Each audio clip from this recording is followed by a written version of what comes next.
नमस्कार, मी कीर्ती गायकवाड। स्वागत आहे आपलं आय न्यूज 28 मध्ये। चला तर मग जाणून घेऊयात महाराष्ट्रातल्या ताज्या घडामोडी। शेवटच्या घटकापर्यंत क्रीडा विभागाची माहिती व ज्ञानसाठी सांकेतिक स्थळाचे वेबसाईटचे जिल्हाधिकारी यांच्या हस्ते उद्घाटन। शैक्षणिक वर्षांमध्ये पालघर जिल्हा क्रीडा अधिकारी कार्यालय व जिल्हा क्रीडा परिषद पालघर यांच्या वतीने आयोजित केल्या जाणाऱ्या शालेय क्रीडा स्पर्धांचा आराखडा मांडण्यात आला। शालेय क्रीडा स्पर्धांमध्ये आश्रम शाळा, जिल्हा परिषद शाळा, अनुदानित व विनानुदानित शाळा यांनी जास्तीत जास्त सहभाग घेऊन उत्तम कामगिरी करावी असे जिल्हाधिकारी डॉ. इंदू राणी जाखड यांनी सांगितले। जिल्हा क्रीडा अधिकारी कार्यालय पालघर व जिल्हा क्रीडा परिषद पालघर यांच्या संयुक्त विद्यमाने पालघर जिल्हा क्रीडा शिक्षक सभा आयोजित करण्यात आली। यावेळी पालघर जिल्ह्यातील 450 क्रीडा शिक्षक या सभेसाठी उपस्थित होते। अगदी शेवटच्या घटकापर्यंत क्रीडा विभागाची माहिती व ज्ञान असावे या उद्देशाने जिल्हा क्रीडा अधिकारी पालघर यांच्या वतीने तयार करण्यात आलेल्या संकेतस्थळाचे वेबसाईट उद्घाटन जिल्हाधिकारी तथा अध्यक्ष जिल्हा क्रीडा परिषद अध्यक्षा डॉ. इंदू राणी जाखड यांच्या हस्ते करण्यात आले।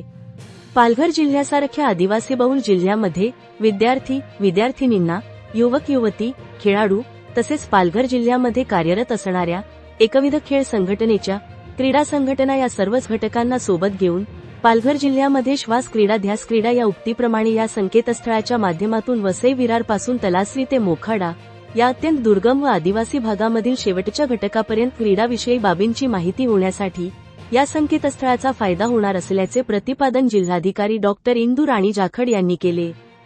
जिल्हा क्रीडा अधिकारी कार्यालय मार्फत राबविल्या जाणाऱ्या ज्या योजना आहेत त्याची माहिती, त्यातील अर्जांचे नमुने आपण संकेतस्थळावर उपलब्ध करून दिले। शालेय क्रीडा स्पर्धा अथवा क्रीडाविषयक बाबींमधील अनेक उपक्रम असतील तर क्रीडा शिक्षकांना किंवा क्रीडा प्रेमींना तसेच ग्रामपंचायती असतील, शासकीय अनुदानित शाळा असतील, आश्रमशाळा असतील या सर्वांनाच या संकेतस्थळाचा मोठ्या प्रमाणात फायदा होणार असल्याचे जिल्हाधिकारी डॉ. इंदू राणी जाखड यांनी सांगितले। यावेळी जिल्हा क्रीडा अधिकारी सुहास वनमाने, मुख्य क्रीडा कार्यकारी अधिकारी गिरीश एरणाक, अमृत घाडगे, मयूर कॉलम, जयवंती देशमुख, प्रितेश पाटील, चेतन मोरे, सरिता वळवी, प्रणवते गावंडे, पालघर जिल्ह्यातील सर्व तालुका क्रीडा केंद्र प्रमुख व जिल्हा क्रीडा समन्वयक तसेच निवृत्त क्रीडा शिक्षक यांनी देखील या सभेमध्ये सहभाग नोंदविला। वार्ताहर इंडिया न्यूज 28 साठी प्रणय प्रभाकर पाटील, पालघर जिल्हा ब्युरो चीफची रिपोर्टर।